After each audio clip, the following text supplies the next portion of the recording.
திடீரென மேடையிலேயே பதறி விலகிய அமைச்சர். வேண்டாம் வேண்டாம், கால் எல்லாம் விழக்கூடாதுமா.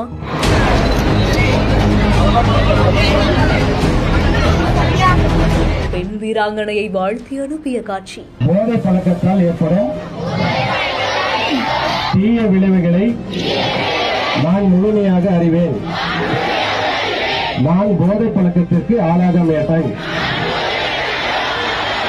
போதை பழக்கத்திலிருந்து இளைஞர்களை மீட்டு விளையாட்டு மூலமா ஆரோக்கியமான சமூகத்தை உருவாக்கக்கூடிய நோக்கத்துல தமிழக அரசுடைய start run stop drugs marathon காஞ்சிபுரத்திலையும் நடந்திருக்கு. மாவட்ட விளையாட்டு அரங்கில தொடங்கி மாவட்ட ஆட்சியர் அலுவலகம் வரைக்கும் நடந்த இந்த மாரத்தான்ல 700க்கும் மேற்பட்ட மாணவர்கள், இளைஞர்கள், பொதுமக்கள்னு உற்சாகமா கலந்துட்டு இருந்திருக்காங்க. போட்டி நிறைவடைந்த பிறகு சான்றிதழ் வழங்கக்கூடிய விழா அண்ணா காவல் அரங்கில நடந்திருக்கு. இதுல அமைச்சர் தென்னரசு மற்றும் மாவட்ட ஆட்சியரான ஸ்னேகா அவர்கள் வெற்றியாளர்களுக்கு சான்றிதழ்களையும் வழங்கியிருக்காங்க. அப்போ சான்றிதழ் பெற்ற ஒரு பெண் வீராங்கனை ஒருவர் சான்றிதழை வாங்கிட்டு மரியாதை செலுத்தும் வகையில அமைச்சர் மற்றும் ஆட்சியருடைய காலில் விழ முயற்சி செய்திருக்காங்க. அதை கொஞ்சம் கூட எதிர்பார்க்காத அமைச்சர் மற்றும் ஆட்சியர் இருவருமே உடனடி